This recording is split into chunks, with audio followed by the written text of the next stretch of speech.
Last Sunday morning, we began a study of the subject of the women's role in the church or in the assembly. Before we get into it, though, a quick announcement. Last week, I made a mistake. I had it run off at home, but I forgot to bring it. There are outlines for our sermon back on the back. There are little mistakes on some of them. You'll find out when you pick it up if you get one of the ones that has a mistake on it. But I want to remind you of that, so after the break, you can go back and pick you up an outline as well. But we began by looking at 1 Timothy, the 2nd chapter, and then we were in 2 Corinthians, 14th chapter, verse 34 through 35, and basically I'd wanted to get through it, but our time ran out. I want to go ahead and read this again, verse 34 and 35. It says, "Women are to keep silent in the churches, for they are not permitted to speak, but they are to be subject themselves, just as the law also says. If they desire to learn anything, let them ask their own husbands at home, for it is improper for a woman to speak in the church." And we began by looking at, what go? Don't. It won't go. We began by looking at that picture. Yeah, we did. Okay, we began by looking at some of the words here. We had already looked at woman, that it is to the...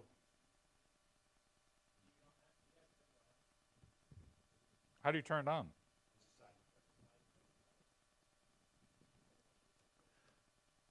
Okay, you tell me where the side button is.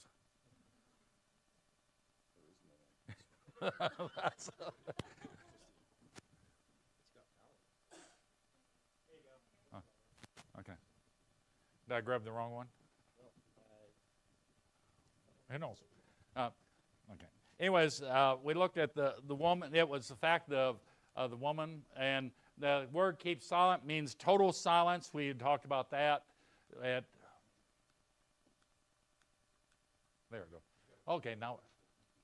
Oh, that way. Okay. Not permitted.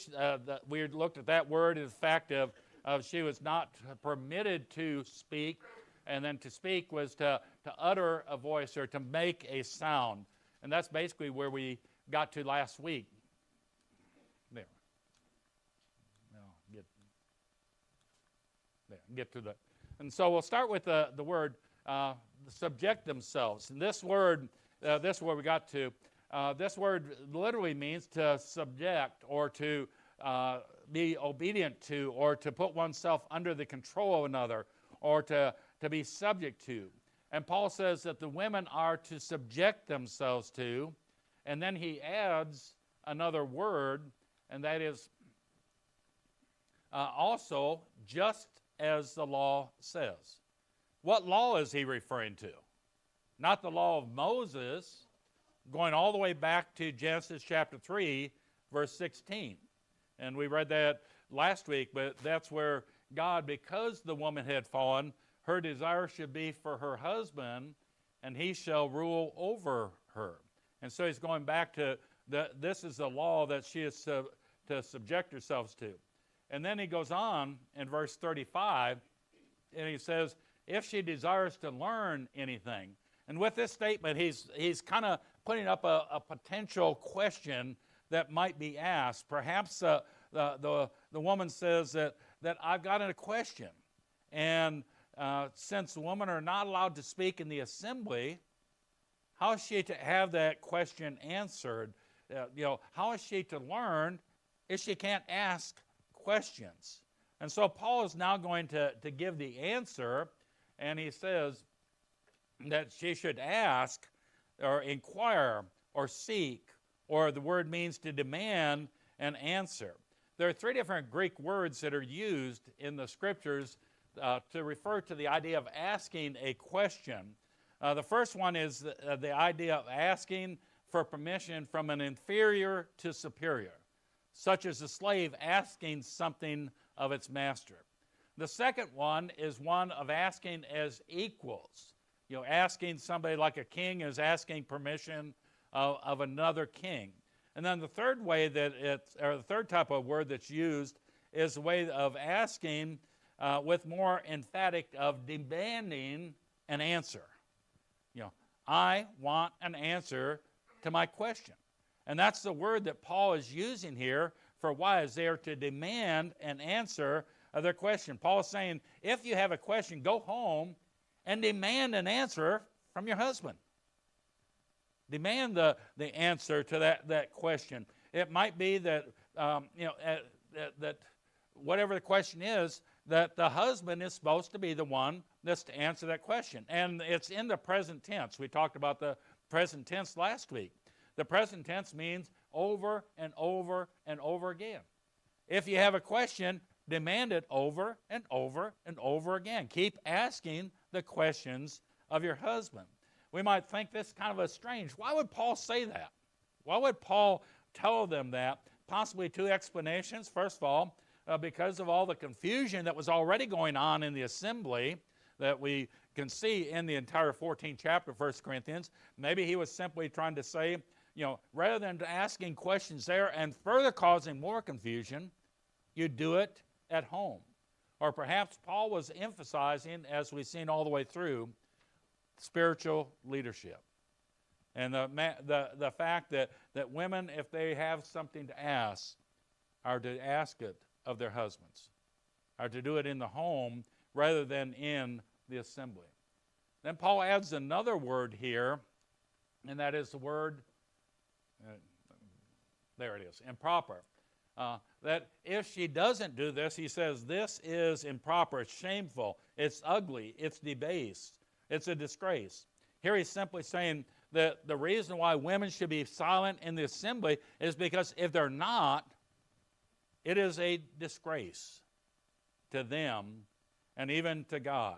God sees their actions as shameful, disgraceful. Okay? In past experience, studying this passage with single, divorced, or widowed women who do not have a husband at home, what do you advise? Okay. Then they can actually ask another man. I think what we need to go really understand here is Paul's all the way through this, he's talking about male spiritual leadership. And in the context of husband-wife, the husband is the one the wife should be going to and asking. Now, there may be a situation where there is no husband, divorce. Then they should go to another person. The point is, don't make it an issue in the assembly. That's still recognizing that male spiritual leadership. And so that's the point here. And he's taking it from the standpoint of the husband and wife. But it goes all the way back to what we're going to see in the next section. Again, as we saw in 1 Corinthians, there is an order that God has placed, eternally. And he's coming back to that as well. Okay. I was thinking about, the way God set up holy matrimony. Yeah. And how the father gives the daughter away to the husband. It goes back to the garden again. Yeah. Man leaves his father and mother, going to his wife. So that's who is going to be until the husband. Yeah. So she's only Yeah. under as somebody to go to. Yes. But he's talking about the situation. What about the girl that's not married? Let's say 20, 30, 40 years old, not married, or sadly has maybe been divorced or something. Where do they go to? And I think, again, but we go back to the principle that Paul is really talking about here. And he's using, in this case, because it was a problem in the church there at Corinth, that they were to ask at home and not in the assembly. They were not to disrupt the assembly. They were not to take a leadership role in the assembly. And so as we come to applying this passage, one of the things we find is that from this passage, at least the context is that of speaking in tongues and prophesying. And these are things that would require somebody to get up in front of others or to exercise authority in the aspect of teaching over somebody else. And Paul says in that role in the assembly, women are to keep silent. Why? Because of the issue of subjection. Women are not to speak or to be speakers or to be teachers in the assembly. He further goes on Go on. Come on, come on. There it goes. It further goes on to, as we look at it, is he wants them to learn, or if they want to learn anyways, then they should do it by demanding or grilling their husband, or if they don't have a husband, as we use, another male, outside of the assembly and asking for an answer. It is a disgrace for any woman to step out of her God-given role and assume the role that God has given to men, especially in regard to the assembly or within the assembly. Simply for a woman to speak in the assembly is a violation of God's word, and thus is sin. And so this is kind of finishing up where I wanted to be last week when we ended. I wanted to be to this point. But now we turn over to 1 Corinthians, the 11th chapter. And as we begin here looking at the context of this chapter, in 1 Corinthians 11, Paul's going to be talking about the subject of worship, specifically abuses in worship that are taking place. And as we look at this chapter specifically, there are two different things he's going to be dealing with. He's going to be, first of all, dealing with the subject of some of the women, some of the liberated women, so to speak, were disregarding the customs and the proprietary at that period of time in society, and they were refusing to wear a veil or head covering, and we'll talk about that more in a few minutes. And then the second thing was dealing with the Lord's Supper, and they were making a farce of the Lord's Supper, or they were not treating it the way that God wanted to be treated. And ironically, today we're going to be dealing with the Lord's Supper and going back to a lot of these same passages in this chapter a little bit later. But before we get into this chapter, I want us to notice a tremendous amount of debate has taken place as to, the discussion of what is these veils that they're to wear. Is it something just in worship, or is it something with public or in the public? And how you view that is going to determine how you interpret verses 2 through verses 16. If he's talking about it all times, or is he talking about just in the assembly? For our study, I want to go behind that question, though, and look at really what Paul is talking about, because, again, he's dealing with the subject of authority and submission. In chapters 11 through 14, Paul is talking about the divine order that God has given.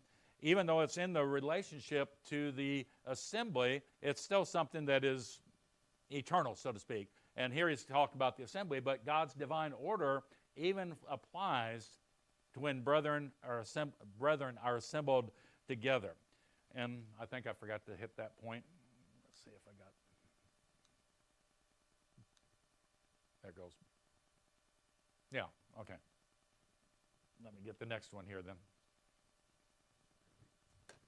I'll get it eventually, maybe working good. But the first question Paul really deals with is the question of women and veils or head coverings, and when is a proper time for them to be worn. There's a great deal of discussion, basically, about, what is he talking about here? Is in the Greco-Roman world in the first century that we really don't know. We don't understand a lot of what was going on at that period of time. One thing we know that there, the veils were present in some situations, that sometimes women wore veils, at other times they did not wear veils or head coverings, we might say. One of the things we really don't know is that what Paul is actually referring to. Sadly, Paul answers questions we don't have the question for, and I think this is one of those times there's a question that came in, we don't have the question. Another one, illustration, baptism for the dead. He talks about it a little bit later. He talks about that. We don't have the question, so it's hard for us to know how it ties in to the context. And the same thing is true here. We do know that among the Jews, women wore veils or wore head covering, and much of the Middle East, women wore head covering. But we also know that in the Greco-Roman world, usually women did not wear a special head covering or a veil of some type. In fact, the more liberated women in the Greco-Roman world saw this as an issue, and they refused to do it. And they would not submit to the custom. Basically, there are three different thoughts or concepts on the head covering that are given by various scholars. One of them is that in this passage, Paul is merely pulling an illustration from culture to illustrate his point that he's going to be talking about male spiritual leadership. The second one is that in every generation, women must wear something on their heads when they go into worship. And the third one is that head covering was a social custom in Corinth, distinguishing the roles of men and women. And then it was kind of rather interesting. Last night I was going through some of my old emails, and I saw one that I got from Denny Petrillo, and it was on the subject, and he sees it even differently. He sees the head covering as simply referring to the hair that the women have, as opposed to a specific head covering. So that'd be a fourth way that it could be looked at. There's different ideas that are going to be looked at. We'll be looking at some of this, but the whole point is in this section, Paul's going to be using this, but it's going to be dealing with authority. Okay.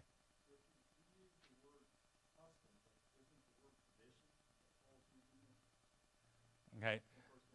Well, he's going to use the word tradition, but not in tying with the head covering. So when we talk about tradition, we have to understand if we're talking about those God's order traditions, or is it just a tradition that isn't plain to them? That's our next point. Yeah. Let's go ahead and read chapter 11. We'll start in verses 2 through verse 16. Chapter 11, starting in verse 2.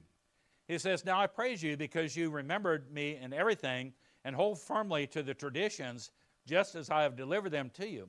But I want you to understand that Christ is the head of every man, and that man is the head of woman, and that God is the head of Christ. Every man who has something on his head while praying or prophesying disgraces his head. But every woman who has her head uncovered when praying or prophesying disgraces her head, for she is the one and the same as the woman whose head is shaven. For if a woman does not cover her head, let her also have her hair cut off. But it is disgraceful for a woman to have her hair cut off or her head shaven. Let her cover her head. For a man ought not to have his head covered, since he is the image and glory of God. But the woman is the glory of man. For man does not originate from woman, but woman from man. For indeed, man does not cease. For indeed, man was not created for the woman's sake, but the woman for man's sake. Therefore, a woman ought to have the symbol of authority on her head because of the angels. However, in the Lord, neither is woman independent of man, nor is man independent of the woman. For as the woman originates from the man, so also the man has his birth through the woman, and all things originate from God.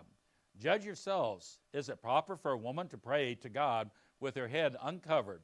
Does not even nature itself teach you that if a man has long hair, it is a dishonor to him?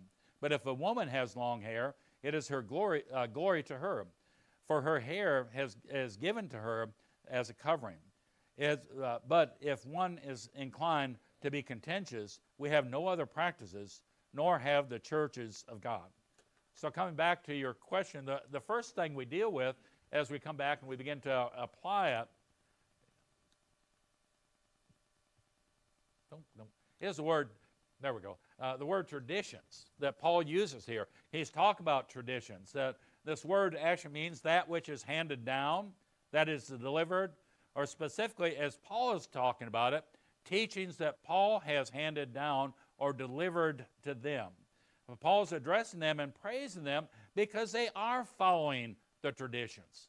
They are following his teachings that he's given them. And using this term, he's saying that I've given these things to you authoritatively from God, and now you are following those same traditions. He used the same wording in 2 Thessalonians chapter 2, verse 15. But he's he's saying, I've given these, and I think it's in the context here. I've told you about how to worship God. And overall, you're doing a pretty good job. But there are a few things that we're going to have to correct. You're following the traditions pretty good, and he's praised them for doing that, but there are a few things that are not being done, and so now he's going to go back and he's going to correct those things so that they will be, again, in line with what he had been teaching and with what God wanted. Then he uses, in the next verse, he used the word understand, and he wants them to understand something. Specifically, he wants them to know God's chain of authority. That is God, Christ, man, and woman. And so now again, he's calling attention to the authority and the submission aspect of what God has established, as he's now going to apply it to the women, but also to mankind, in a sense, we might say in a sense. But Paul is reminding them again of this authority chain. God, and then Christ was submitting to God. We find that especially in Philippians, the 2nd chapter, how although he was equal with God, what did he do? He humbled himself and became obedient to God, even to the point of death. He was equal with God, but what did he do? He submitted to God's will. And then he goes on in the same way. Women are equal to men in God's sight, Galatians 3, verse 28, but yet they are to submit to the man. And this is the illustration that he's using here. Specifically, women are subject to men in the same way that men are subject to Christ, and that Christ is subject to God. Does that mean they're unequal? Not in that sense. It's the order of submission. It's the order that God has created. The key point here, and no, it didn't come up yet. Hopefully it'll come up. Okay, yeah, I missed that. There it is. A key point. The theme of this book, or this passage, is not. And let me get it again. The theme is not the head covering. The theme is dealing with the different roles between men and women in the church and in society. Paul is using the head covering as an illustration to show this abuse that's taking place. But the theme is going back again to the subject of authority and submission. What God's authority is. There are several things that we notice as we look at this passage that we'll be dealing with. In verses 4 and 5 is the word covering, the term covering. There are 3 different Greek words that are used for covering. And each one of these is interesting. The first one is the word veil, and it is katauma. Anyways, it's not found in this passage at all.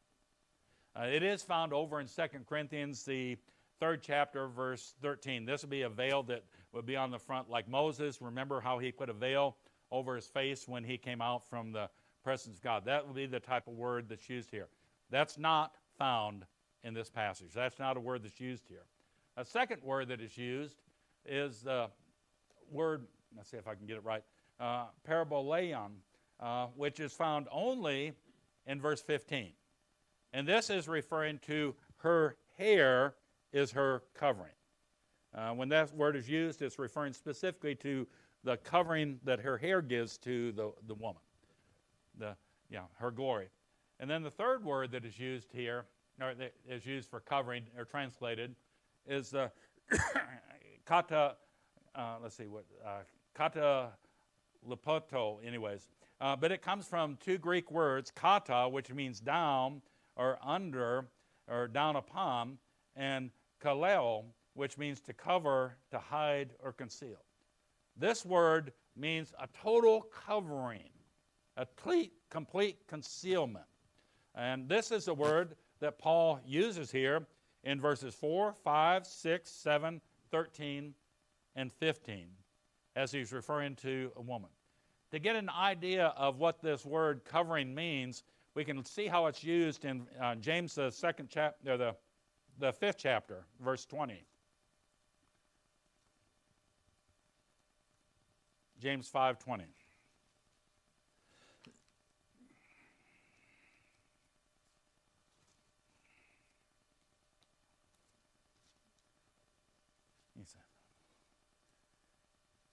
He says, let him know that he who turns the sinner from the error of his ways will save his soul from death and will cover a multitude of sins. How many sins are covered? Totally, completely. That's the same word that she has used here, that total covering that's used. And again, the same word is used in 1 Peter 4, verse 8, where our love covers a multitude of sins. And that's the word that Paul has chosen to use here, the idea of a total covering that is to be in the situation, showing us that there's a difference between the women and the men, this total covering. We'll come back to what that is a little bit more in a few minutes. But then another word that's used here, or two words, is prayer and prophesying. There are 5 distinct views as to what Paul is talking about here when he's talking about the women praying and prophesying. One is that it's exercising their spiritual gifts in the public assembly. Another one is that it's taking place in public, but not in the assembly. A third view is that it is private. This is on private occasions when a woman may be praying or prophesying, maybe in a home or whatever. Another one is that women can never pray or prophesy at any time, whether their heads are covered or whether their heads are not covered. And then a final one is whenever appropriate for men and women to pray and prophesy, the difference between the sexes must be noted or must be marked or noticed anyways. My personal takeaway from the whole context is that, again, I think Paul's dealing with the worship. The entire context from chapter 11 through chapter 14, he's dealing with the worship. And the context indicates that there are some problems in the worship, 3 specific ones. One was with the women with the veil, the head covering. The second one was with the Lord's Supper. The third one was with everybody wanting to speak during the assembly, basically the total chaos that was taking place in the assembly. And the women, when they were appearing with their heads uncovered, was part of this problem of what was taking place, as we see in chapter 11.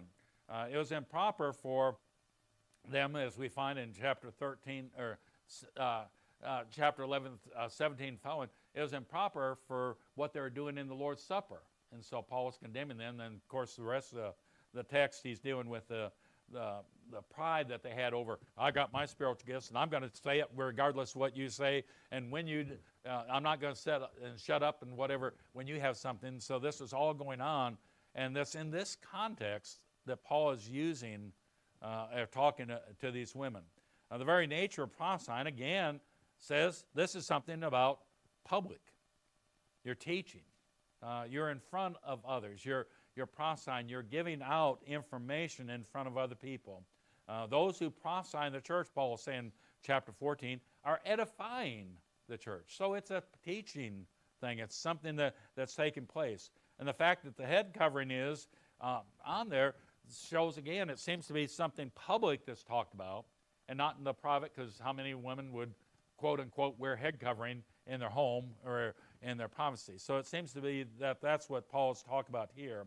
And then, again, that of preaching or teaching or verbalizing a message shows that this is, again, something that they would be talking, they'd be speaking out, which we've already seen from 1 Corinthians 14 and 1 Timothy, women to remain silent in the assembly. They were not to be speaking out there, not to take that leadership role.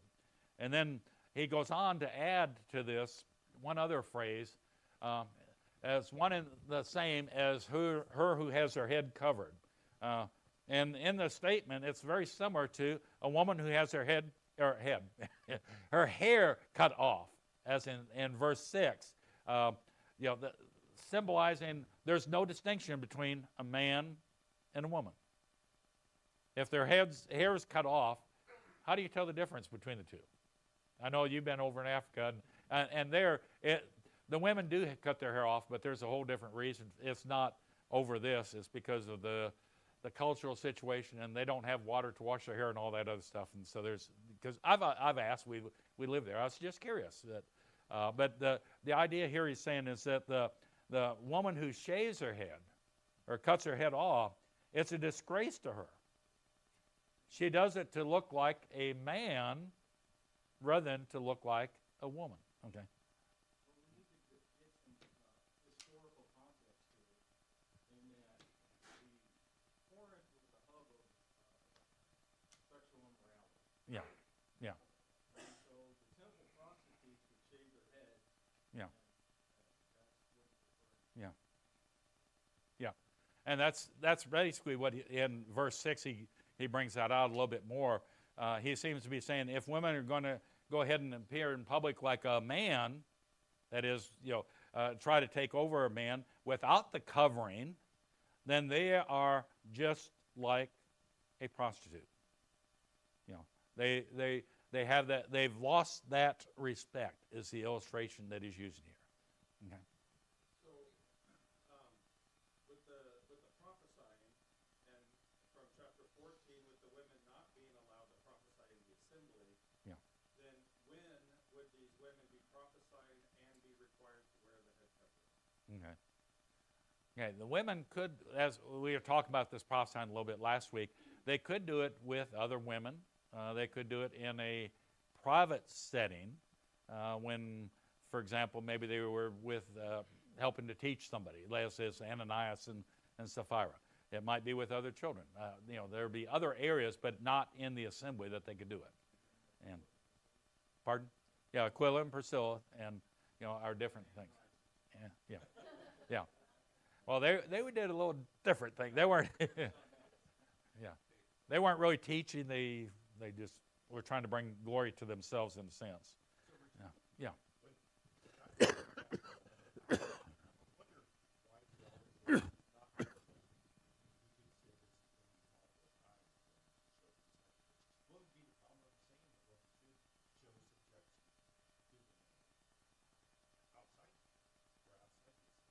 Well, they are too. Well, but you were just saying that this is really referring to Yeah. the assembly.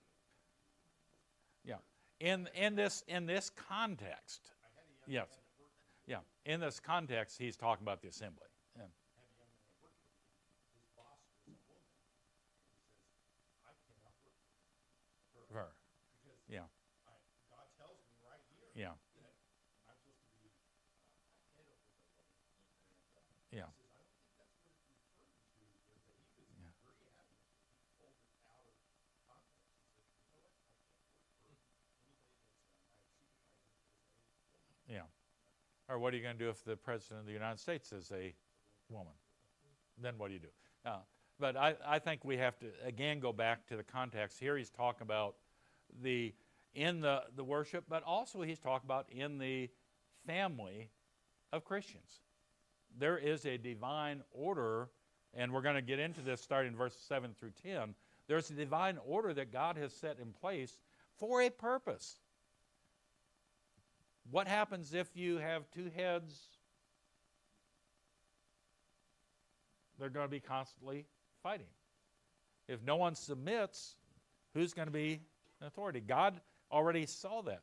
What if God and Christ had said, or Christ said to God, well, you go ahead and you be the one on the cross. I'm going to, what would we have,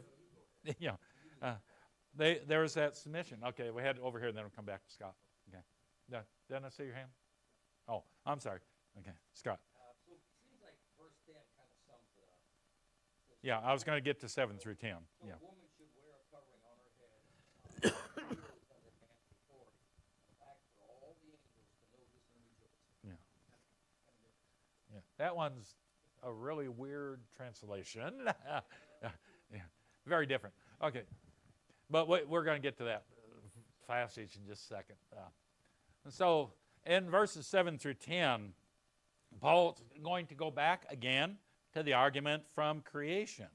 And he's talking about the fact that man is made in the image and the glory of God. Image, it defines the idea of role. And it's a term that's not repeated. Woman is not made in the image of God. She's made in the image of man. Man is made to glorify God. That's putting yourself in a submissive role. When I glorify somebody, I'm putting them ahead or above. Woman is made to glorify man. Yes, is she to glorify God? Of course. But in the context of what Paul's saying here, what is her purpose? She is made from man, and she's to glorify man. And that's the terms, that's the ideology that Paul's trying to bring about here. And what is important is not the order of creation, but its purpose. Why was woman created? To be his helpmeet. To be there to be that partner, that helpmeet that helps him live life the way that God wants him to live. Yeah, yeah. Well, we are a lot of times, yes. And all you need to do is be married for 54 years or 52 years and lose your wife, and you really, you find out how much that God has really prepared them for it. But he's talking about this, and then in verse 10 we come to the fact of, he talks about the symbol of authority.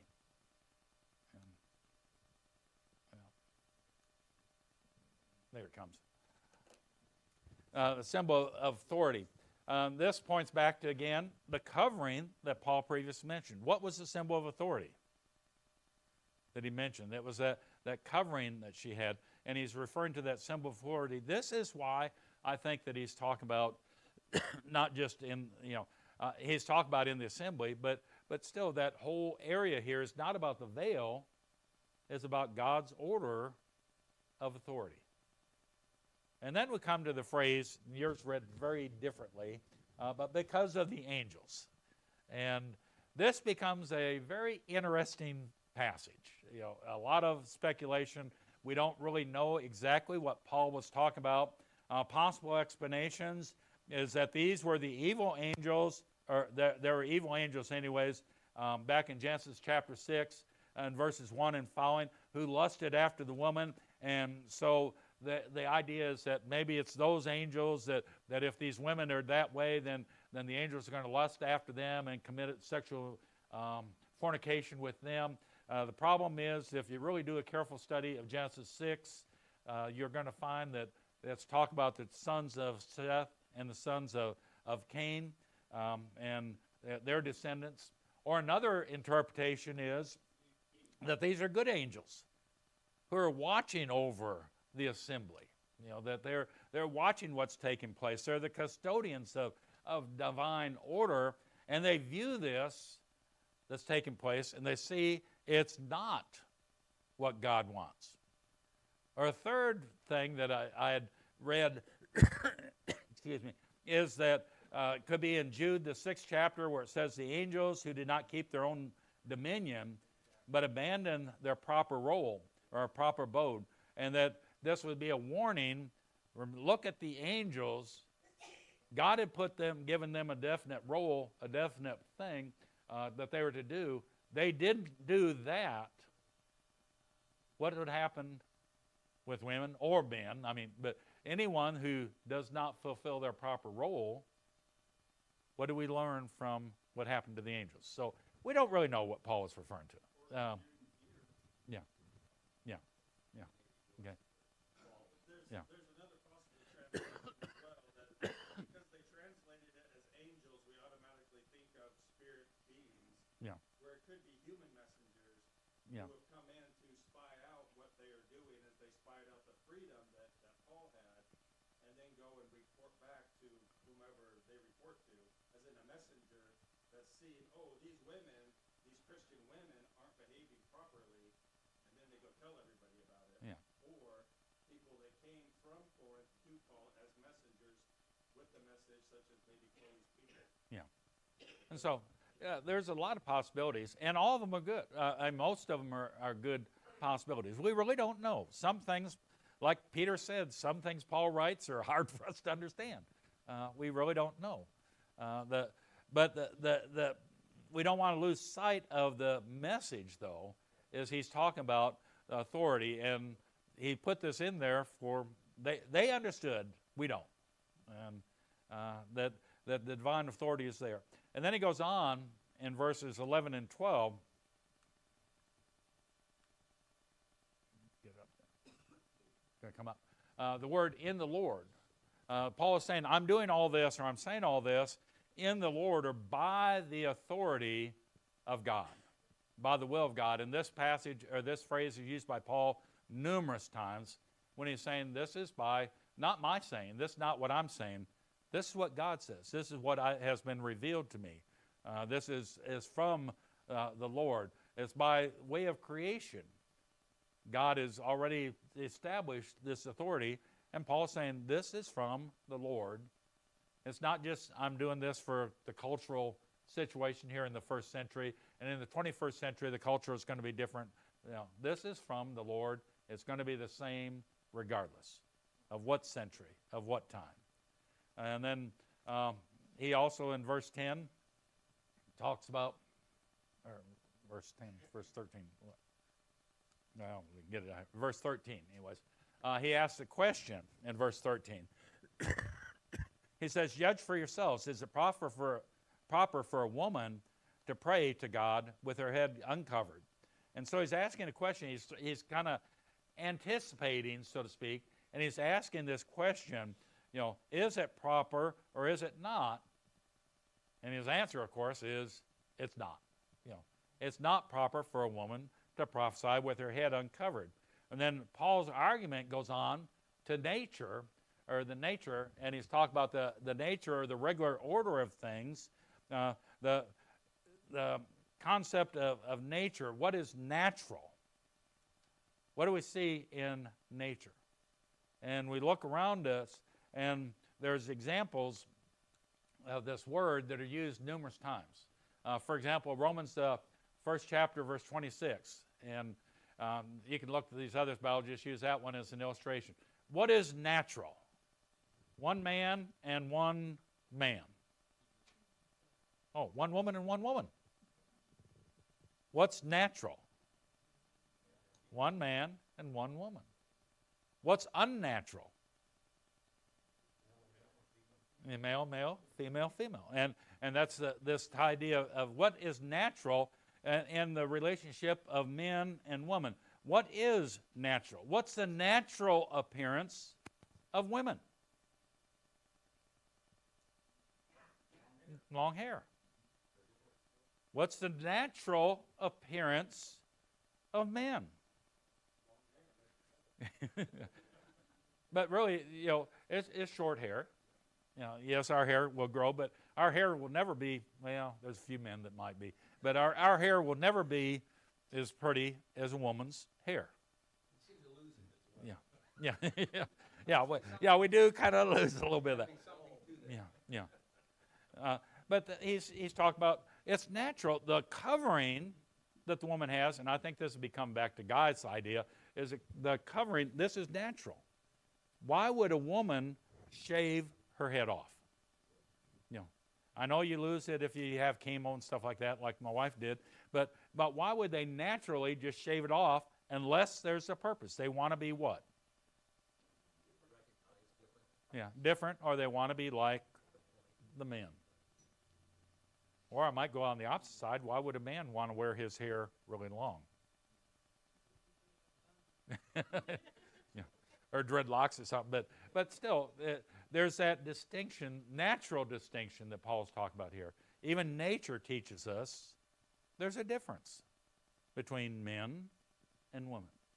And there's a difference between the roles of men and the roles of women.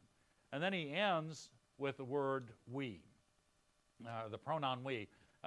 And basically, he's referring, I think, referring to the apostles. He's saying, if anyone rebels against these teachings concerning the roles of men and women, of whatever dress style or whatever else, the distinctive nature of men and women, if anyone rebels against these things, then there's no other practice. We, the apostles, the church, this is the practice in the church. There is no other practice. If you do that, you're going beyond the Scriptures, beyond the teaching. Okay, Rich? I was just going to read another translation. If anyone wants to argue about this, I simply say that we have no other custom than this. Yeah. You've got other. Yeah. And as far as an actual head covering that they have to wear in the assembly, we know that that was not the case. Because as you turn over to 1 Timothy, the second chapter, which again is talking about we looked at that, but that's talking about the assembly. And there the women were told to watch what they did with their hair. If their head was to be covered, why would that be the case? There the head was uncovered. Okay. Oh, I'm sorry. I didn't see the time. Timothy said, so next week, I guess we're going to finish. Next week we'll make the application. There's several applications that we can find from this passage, and that's why I was actually going to spend more time on this. And so we'll go into a third week, and then maybe I'll start a little bit on on elders. Again, throwing it out. Be thinking about men that you'll be willing to follow as shepherds. And one of the first things I want to talk about is how do we go about selecting elders? And so there might be, I might tie that in a little bit next week as well. Okay. Thank you. I'm sorry I ran over time again. I wasn't watching time. I'm waiting for the bell. We have bells there at Southwest. And, okay. Thank you. Okay. Thank you.